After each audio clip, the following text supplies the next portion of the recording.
Welcome to Coping with Ghosting, the podcast that provides hope, healing, and understanding for anyone who's been ghosted. I'm your host, Greta, and this show is all about how to get over the person who ghosted you. My guest is Dr. Lilli Niester. And Dr. Lilli is a naturopathic doctor and relationship expert with over 10 years of experience studying emotional health and the science of relationships.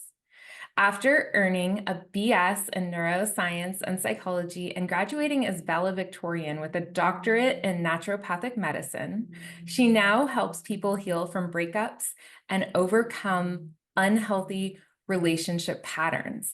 Drawing from her own journey of overcoming codependency and self-doubt, her mission is to empower others to cultivate self-love, confidence, and emotional healing so that they can create healthy and meaningful relationships and live life with authentic confidence. Thank you for being here, Dr. Lilli. Thank you so much for having me. I'm excited to be on. This is great that you're here. I discovered you on Instagram when you did a ghost post, and it was like so powerful. I was like immediately invited you to this podcast, basically. So happy you're here today. And the topic is really important. It's one of the most frequently asked questions, and it's all about getting over the ghost. So, in your words, what does it mean to get over somebody who ghosted you?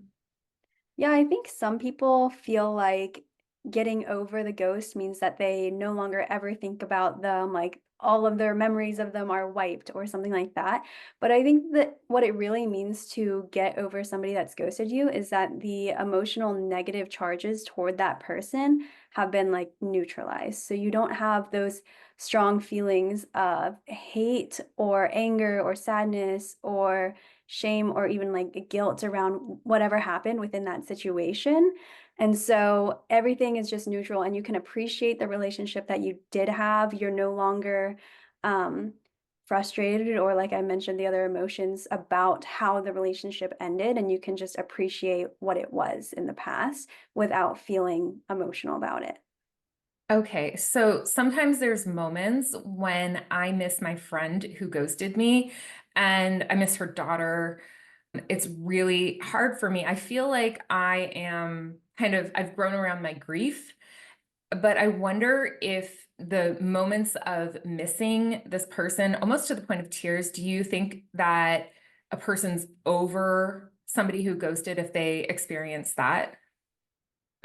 I guess to me, being over somebody that's ghosted or the actual act of what happened, the ghosting, is Mhm. different from missing the relationship. So I think it's totally normal to miss the person that you had a relationship with, whether it was a friend, a romantic partner, or even like a business partner. I think it's totally normal to miss those good times because that there was a reason why you cared so much about them because you had so many fond memories, because you really got along as friends in whatever capacity that your relationship was.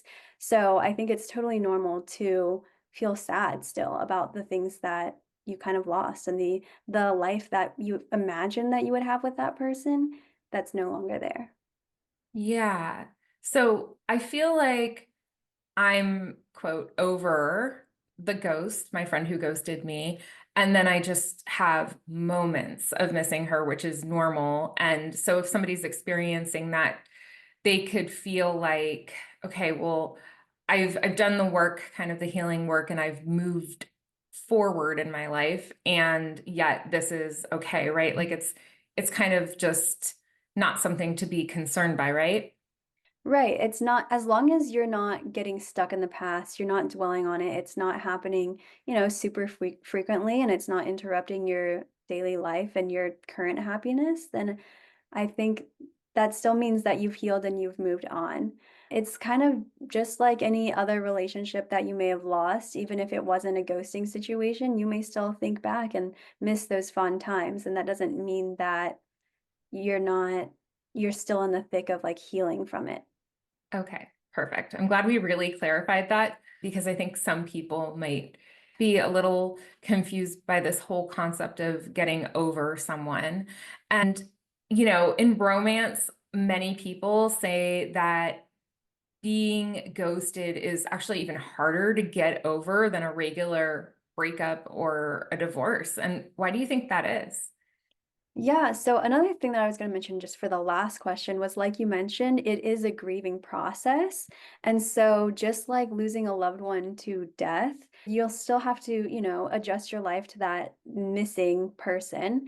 And it is a healing process. And you, like you said, you learn to kind of grow around the grief.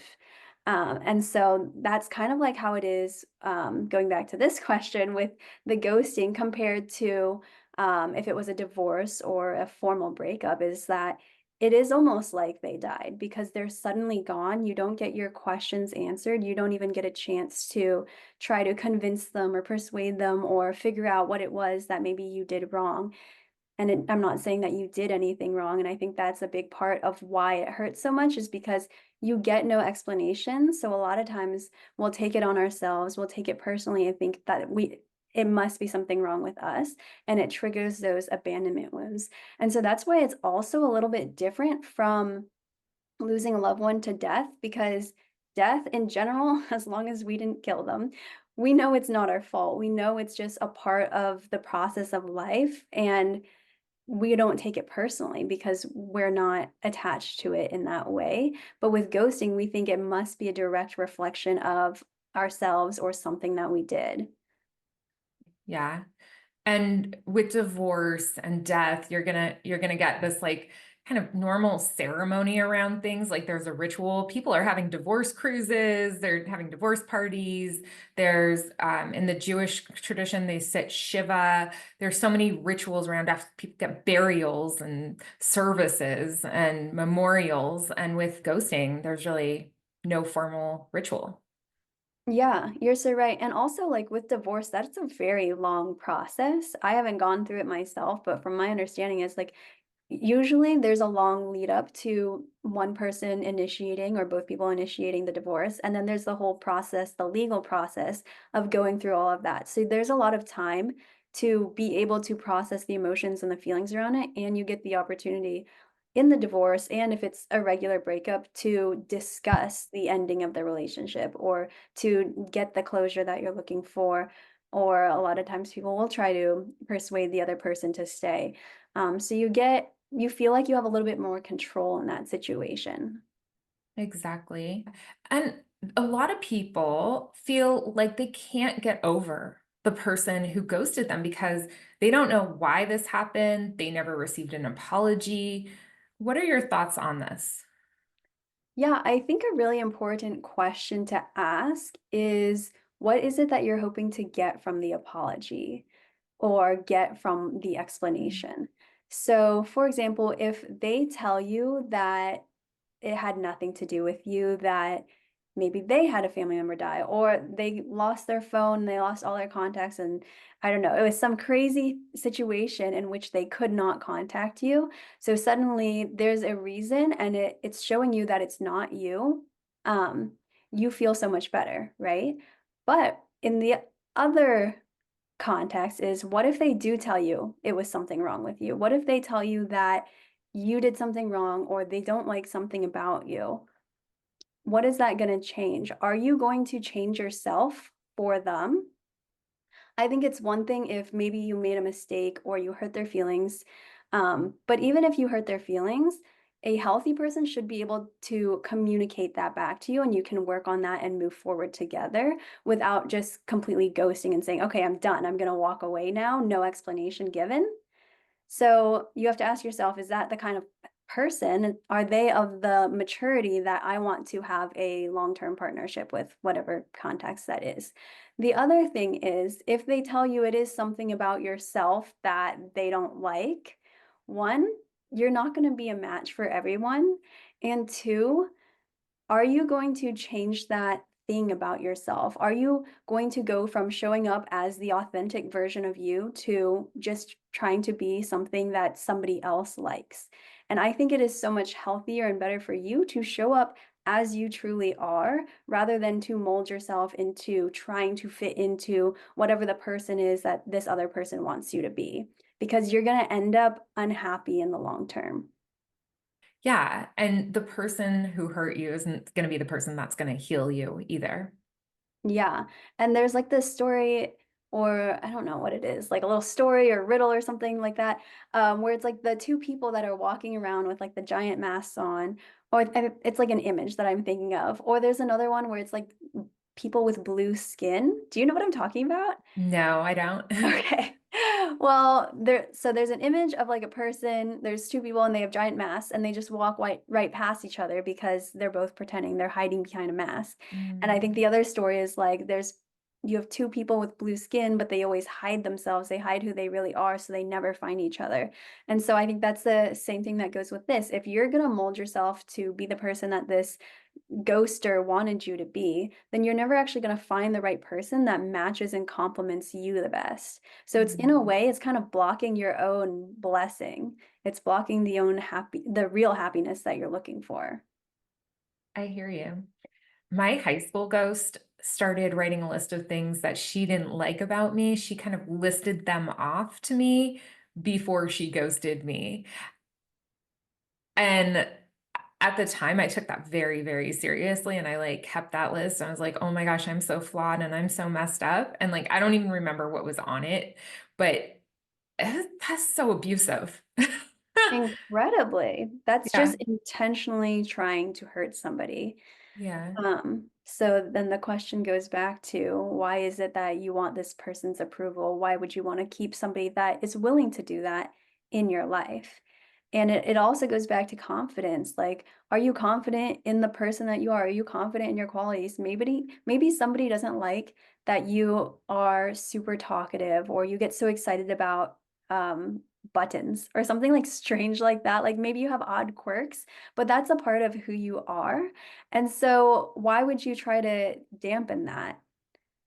Exactly. It's so important to be who you are. You're unique. You have your own unique thumbprint and make a mark on society. Like this is part of the beauty of life is the diversity within everyone. Yeah, and I think those very unique characteristics can also be used as a superpower. Like that can be the way that you weed out the people that are right for you and the people that are wrong for you. So instead of looking at it like this is my flaw and nobody's going to accept me for this kind of thing, switch your mindset to thinking this is something that I love about myself. Like this is my Mhm. passion. I'm not going to tone it down for anybody, and it's going to help me figure out actually who are the right ones that are worth being in my life? Like, who are the people that I actually want to keep around me? Absolutely. So the big question is, how can people get over the person who ghosted them in whether it be love, friendship, family, business? Are there actionable and easy to implement concrete steps that people can do or take to do this?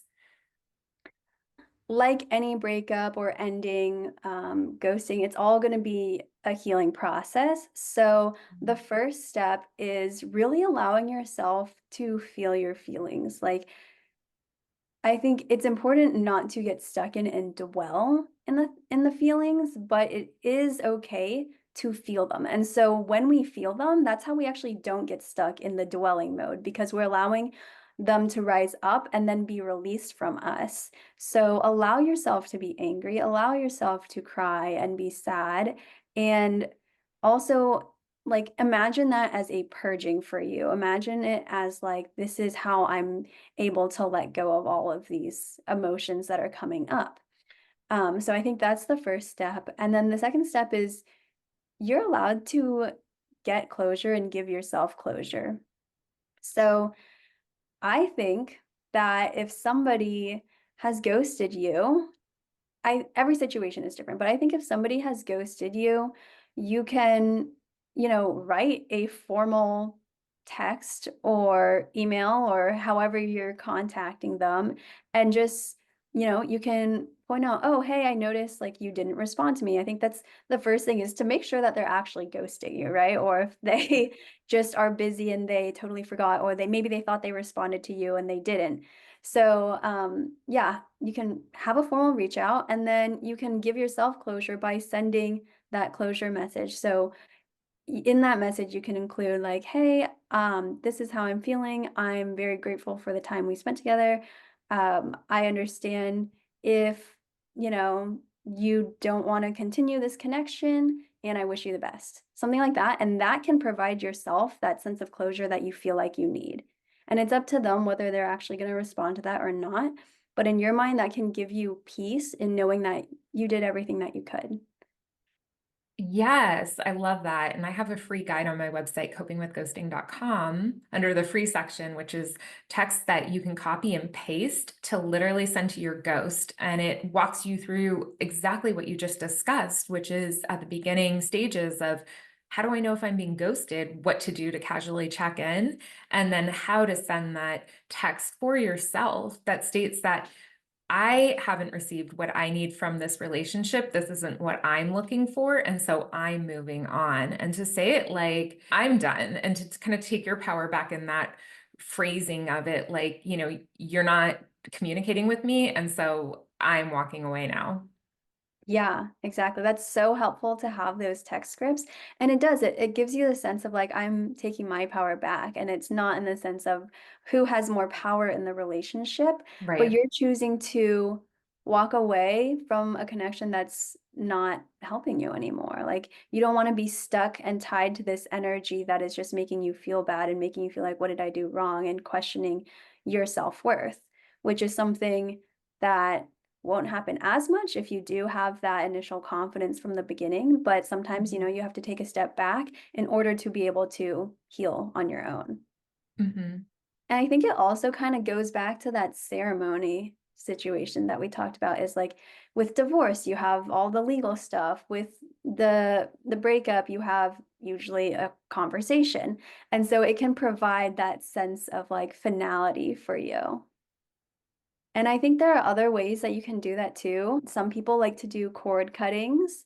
So that can be like a symbolic, like I'm just gonna pretend I have scissors and like cut the cords from me that tied me to that person.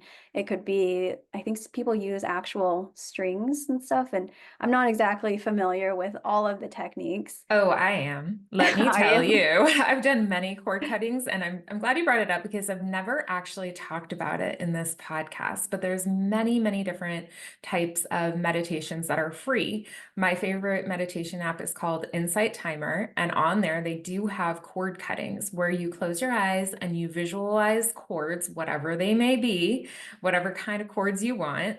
And you visualize them from going from yourself to the other person, and then you can cut them or have, I guess, in some cases, they have like Archangel Michael cut them for you, and you visualize cutting the cord and that person kind of fading away. And so that's your symbolic way to cut ties with another.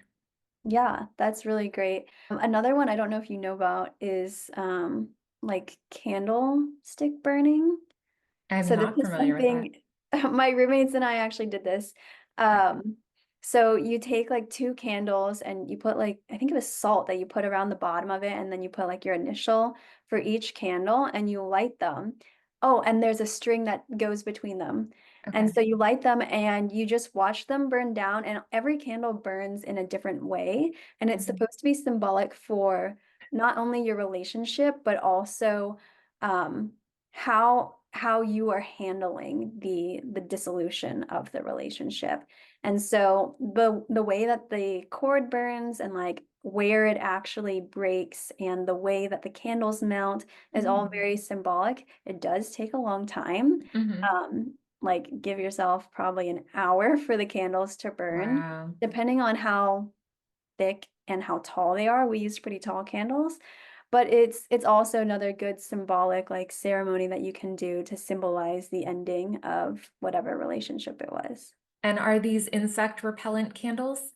They could be, Citronella? they could be. I think we just use like plain, like tall white candlesticks. Okay. But it was so interesting. Like honestly, what we did, it felt very accurate to how the relationships went and what went down. And even in romantic relationships, it's interesting. Like sometimes your candle will have other flames that come up, which Mhm. is symbolic of like other relationships that maybe you or the other person had too. Wow, that's so fascinating. I love these alternative ways of having kind of like a ritual to give yourself a sense of closure and peace. Yeah, I know. I wish I knew the science behind why that's so powerful, but I don't. Mhm. No, it's all good. I mean, I think it definitely works. I've all of the things that I've done like that have really, really helped me just move forward in my mind. And also, what do you think about blocking, deleting, and unfollowing? Oh, definitely. 100%. I think keeping those ties, keeping those reminders of that person is just torture for yourself. Like there is no reason. It's just like dangling something in front of you and creating an addictive cycle if you are Mhm. checking up on them, if you are checking your story views or your post likes or just watching all of their stories and it's feeding an emotional like response from you. So maybe they post something with another friend or they're doing something fun. And you're like, and it brings up the emotions of why aren't they doing that with me? Oh, they're clearly on social media. Why can't they respond to me? They're having a normal life, like everything looks fine. Why aren't they getting back to me? And it's creating more of an emotional response, which feeds into an emotional addiction and just keeps you stuck and tied to that relationship. So I definitely think that we should get rid of all reminders. And if you have pictures, like we talked about, this person is part of your past, they're part of your memories. You had good times. So I'm not saying you have to delete all the reminders of them, but put them away at least. File them away, put them on a flash drive or just some file so you're not looking at them every day. And when down the line, whether it's a year, 5 years, 10 years, and you want to look back at like, oh, this was such a fun time in my 20s. This was my best friend at that time, or this was a partner that I was with at that time. Sure, you can look back then in like fondness, but don't give yourself those reminders if you're actually trying to heal and move on. Exactly. I appreciate one of the dating ghosts that I had because he took me on a ski trip and he got me some ski lessons and we had such a good time on that trip. And I'm like, yeah, I learned how to ski with him and like it was so much fun. And yet he ghosted me, but I'm still grateful for that skill set that I got when I was with him. Yeah, exactly. It's all part of the journey. Even if you didn't go on a ski trip and it was just kind of the day to day, you Hmm. learned something from that Yeah. relationship or you got something from it. And so I think it's all part of your life. So it doesn't mean you need to delete it. Like that existed for you. Everything you said is so on point. And I wonder, can people still be triggered even if they think they're over the ghost? And if so, how can they self-soothe in those moments? Yeah, I think it's super normal and common for people to get triggered, even if they feel like they're over the ghost, because it is one thing to think that you're over something and actually you're not over something. And part of that, it's not saying, like, I'm not saying it's your fault. Sometimes we don't realize it and it takes a certain trigger to bring us back. And a lot of times these traumas will get stored in the body. And so it's not us trying to consciously like be bring it back up or it's not part of our conscious mind, but it's actually part of our body. And so we have to be able to release it from a more like body level in order to actually let go of it. And this doesn't happen all the time. It depends on the level of trauma and stuff like that, but everything really does get encoded into our system. So one of my favorite ways to release trauma that you can do at home is called EFT tapping. So it's tapping on, I think it's like 10 different points on the body, and the points correlate to acupuncture points. And so it helps to both regulate the nervous system and release old like traumas and stuck emotions. And if you can go see an acupuncturist or something like that, that's also a great way to release trauma that's been stuck in the body.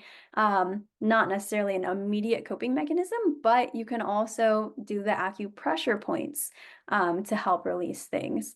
And I just bring this up because this wasn't a ghosting situation, but when I was in clinic, one patient in particular had such a strong emotional release from doing acupuncture. She just started bawling after we Mm. hit one point, and it wasn't from pain or anything. It was bringing back all of these memories of a very traumatic situation that she went through. So it is very powerful to work with the body and let go of these past hurts. So EFT, that's one way to cope. Other ways include meditation. If you're doing a daily meditation practice, you do get stronger in your emotional resilience, in your ability to allow thoughts and feelings to come up and let them go. And so you can also practice meditating in the moment. There's various forms of meditation. It doesn't just look like crossing your legs and putting your hands out like this and going om. You can do walking meditations or rocking meditations to get you centered and grounded back into the present moment.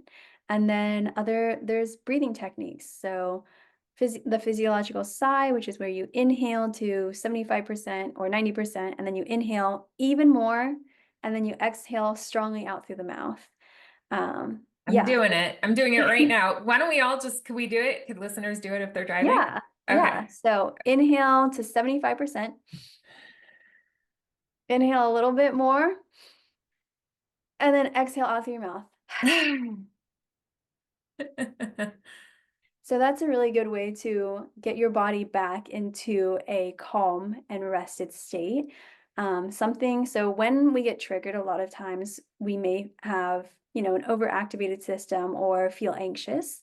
And a problem with anxiety is a lot of times we might feel like we can't breathe enough, but the issue is we're actually breathing in too much and we're not exhaling enough. So that long exhale helps to just relax the entire body and let out those extra emotions that are coming up. Got it. I love it. That breathing technique is awesome. Thank you for sharing it. It's so easy. I could do that every single day, like several times a day. Yeah, yeah, it's really great. Being ghosted feels so deeply personal, but it isn't. Can you please share why you believe ghosting is not personal and how understanding this can help listeners move on and kind of get over their ghosts?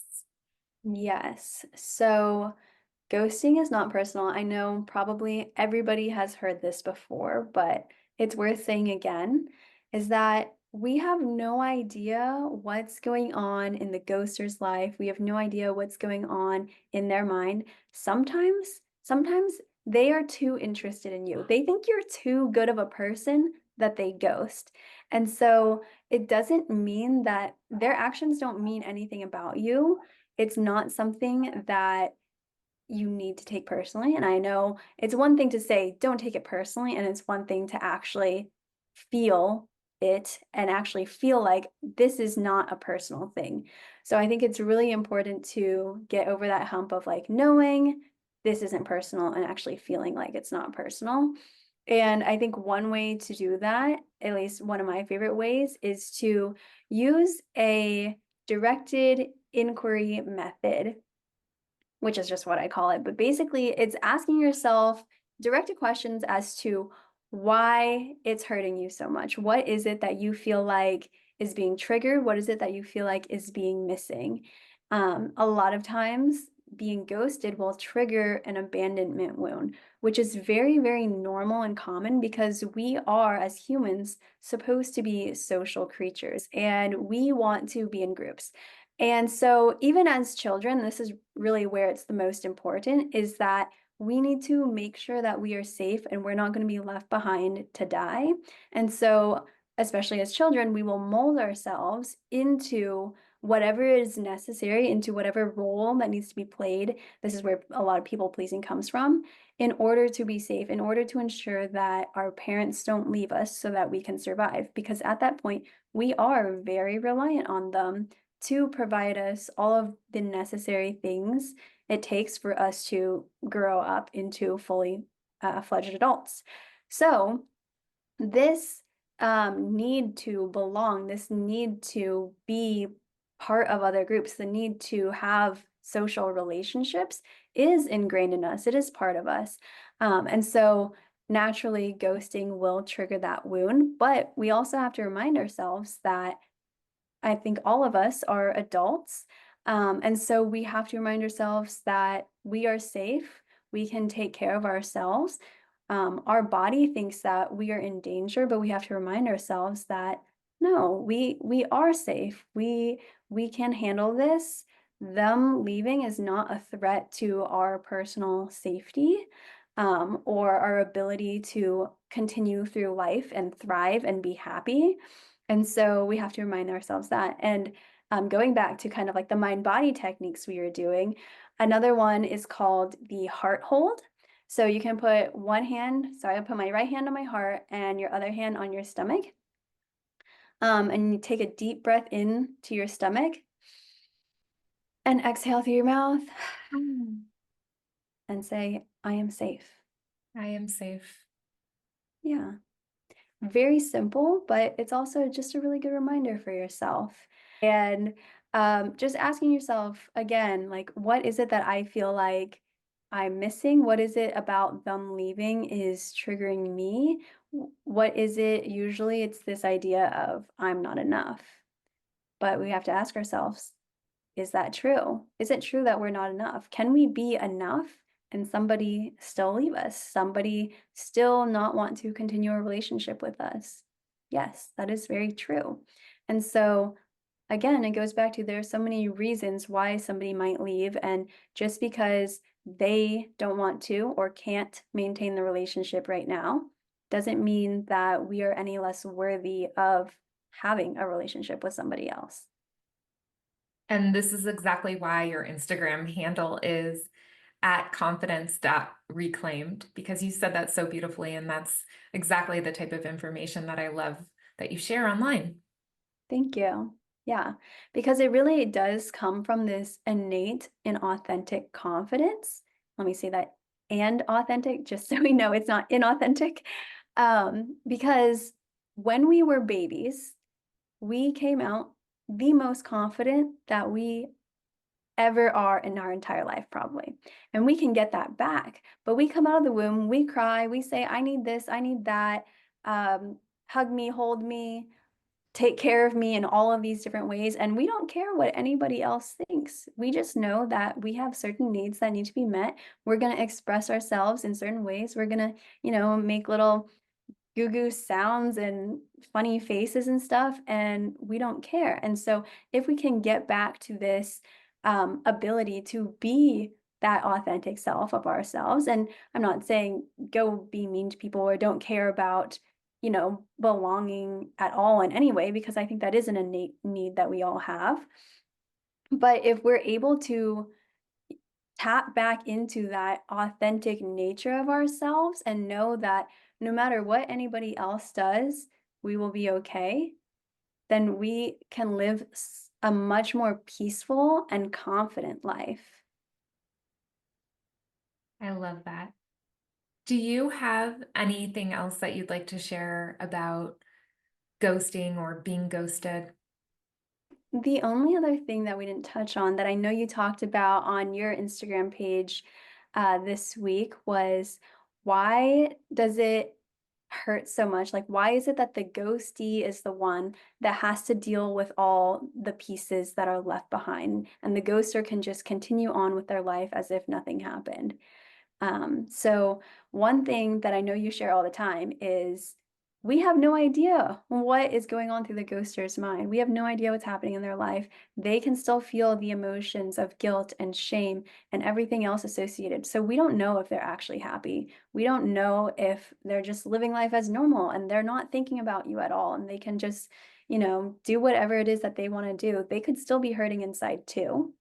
And second is that we, as the ghostee, is the one that has to deal with it, because they're the ones that have been hurt in the position. They're the ones that have been left. So it is up to them to work on the pain that is associated with it. Because here's also the other thing, is that you can get ghosted and it not be is such a big deal. And this is gonna vary, especially based on the length of the relationship, the depth of the relationship. But some people, it hurts a lot for them if they've been ghosted after one or two dates. And For other people, they can get ghosted after 1 or 2 dates, still have been interested in that person and want to have continued to go out with them, and also be okay with that potential relationship having ended. The pain that is associated with it is more often due to the wounds that are triggered. So especially in that shorter term relationship, if you know that you're enough, going back to that authentic confidence, if you know that you showed up authentically you and you don't want somebody that doesn't match with you, you don't want somebody that doesn't want you or that can't be emotionally mature and have the conversation, then you know, okay, it's a blessing that they've left my life because I don't want them either. And so we don't have to get stuck in that pain. But if we are taking it very personally, then it is, again, it's a signal showing us this is the area that still needs healing. This is the thing within me that I need to work on. And honestly, we can also see that as a blessing and an opportunity for us to heal because every experience we have can teach us something. Um, and sometimes the ghoster, they really don't have the emotional connection, like they are emotionally available or they avoid their emotions. And so they're not going to be the ones that are going to reflect on their actions because that's just not even in their capabilities at this time. So we can't control them, we can only control ourselves, and because we're the ones that are seeing the wounds that are being triggered, we're the ones that can work on it. That's how we can move on and not necessarily ensure that we'll never be ghosted again because we can't predict everyone's actions, but we can move on and know that even if we are ghosted again, we know how to handle it. We know that we'll be okay, and we know that we can still be confident in ourselves. We can still be happy and create a life that is fulfilling for us. Absolutely. Yes. And I've been on that ghosting merry-go-round. And I know that if it happens again, I will be fine because I've done the work to heal and I have confidence in myself. And I know that it's unfortunately they're lost because they lost me. How can listeners connect with you? I'm most active on Instagram. My username is at confidence.reclaimed. I'm also on TikTok. I'm on YouTube. The username's a little bit different. It's Lily's Natural Life right now, but you can also look up Confidence Reclaimed. And I'm also on Facebook. Awesome. And I'll put links to all of that on the show notes. And Dr. Lilli, the holistic work that you're doing is really important. And I'm so grateful that you joined me here today. Thank you. Yeah, thank you so much for having me on the podcast. It's been really great, and there's so many more things we could talk about also. Definitely. And I hope to have you back. And listeners, I invite you to follow at Coping with Ghosting on social media. I'm on Facebook, I'm on Instagram. There is a TikTok that's not super active, but we're also, oh, we're on YouTube now. So you can watch this as a YouTube video, which is so fun. And yeah, please leave a rating or a review for this show. It will help other people who have been ghosted find me.